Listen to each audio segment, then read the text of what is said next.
you lie to the FBI, and now you're running for president.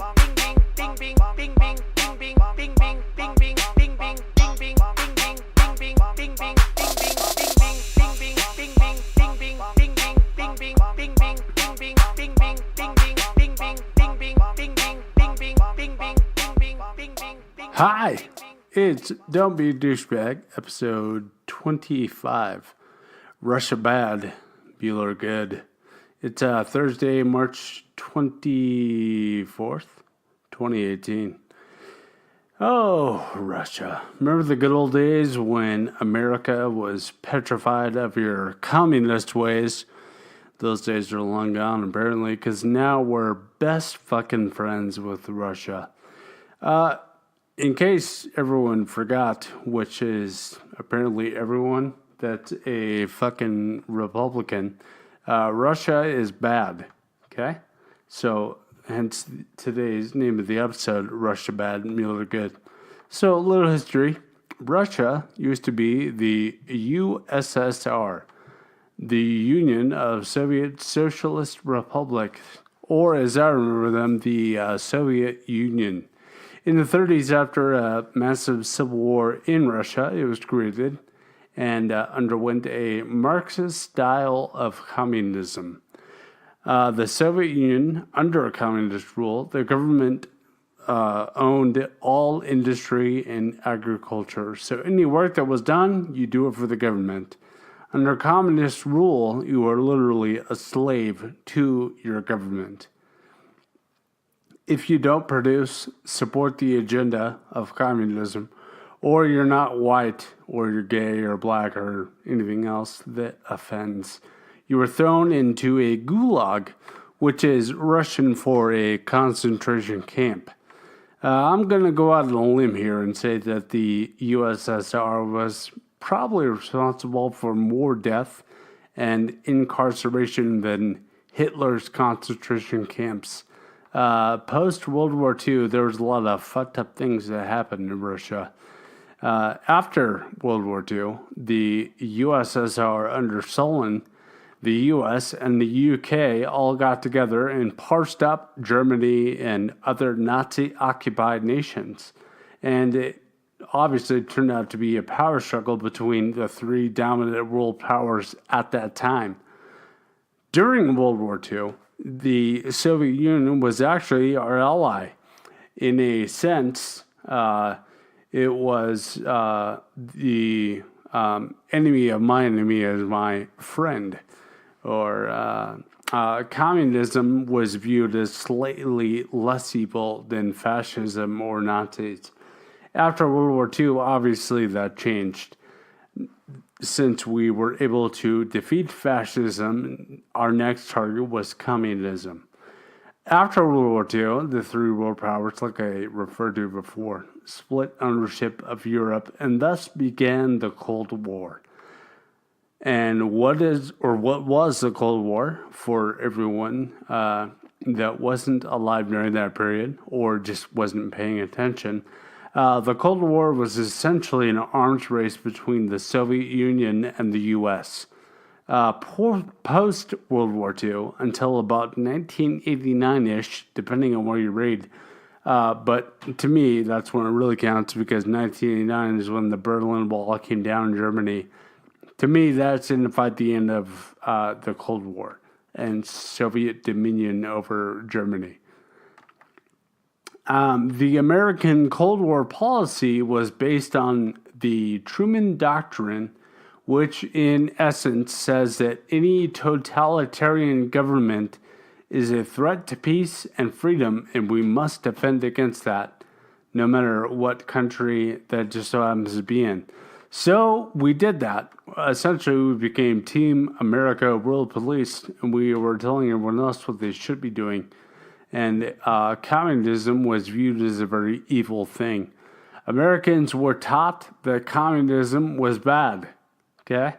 All through the 80s, I even still remember this as a kid, and in the early 90s, that communism was bad.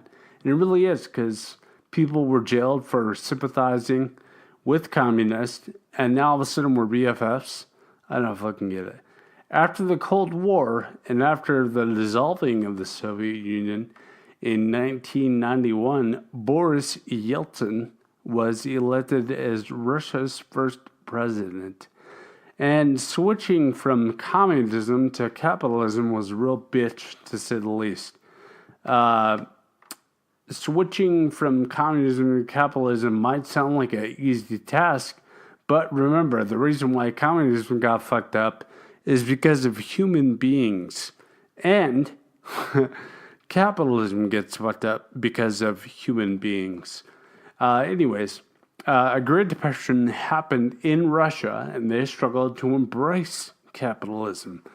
And here comes Putin to save the day. Putin has either been president or prime minister since 1999. He was unable to run for a third consecutive term, so he put himself as the prime minister to stay in office and really stay in power. So he has had complete control of Russia since 1999. Under Putin, democracy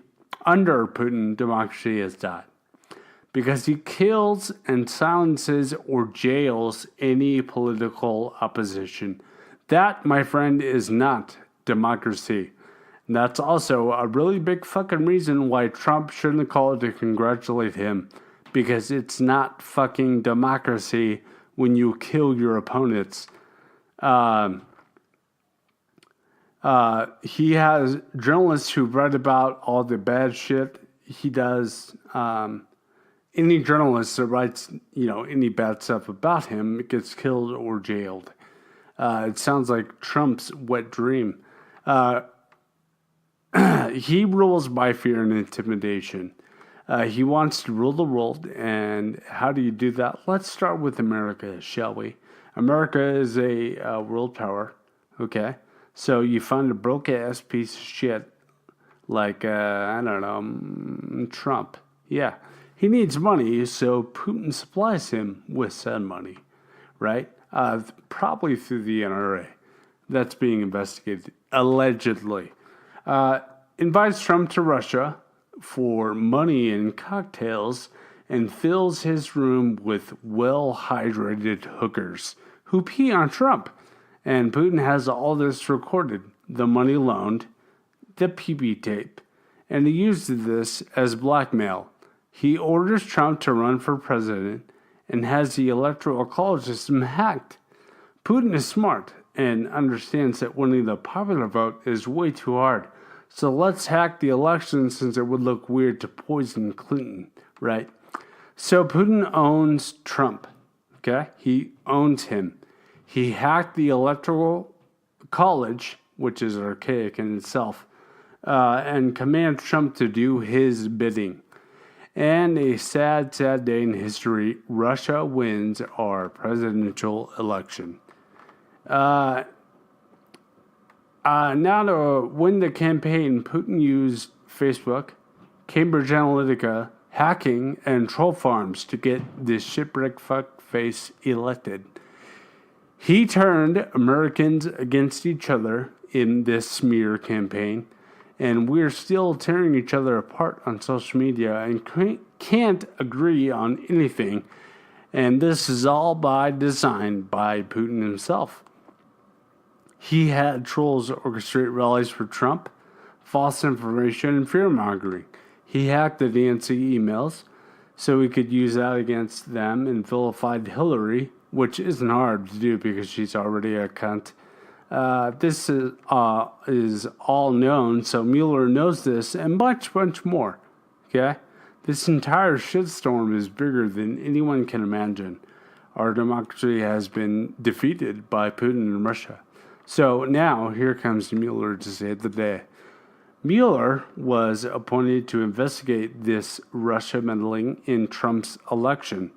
After dipshit fired everyone investigating him for this, Comey, Yates, and Bahara, Mueller was appointed to finish the job. So far, Mueller has indicted a few key players and is currently investigating the Trump Organization.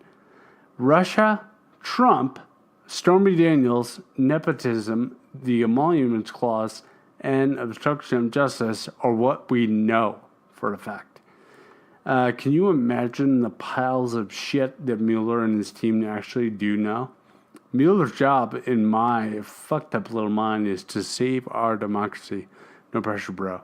So let's recap, shall we? Ready? Russia bad, Mueller good. Don't be a douchebag. Thanks for listening. Don't forget to share with your like-minded friends, or if you just want to piss off your racist grandpa, you can find episodes on iTunes under podcasts. Search Don't Be a Douchebag. You can also find me on Podbean at www.don'tbeadouchebag.podbean.com and also on YouTube. Search Don't Be a Douchebag. Thanks again, and until next time, don't be a douchebag.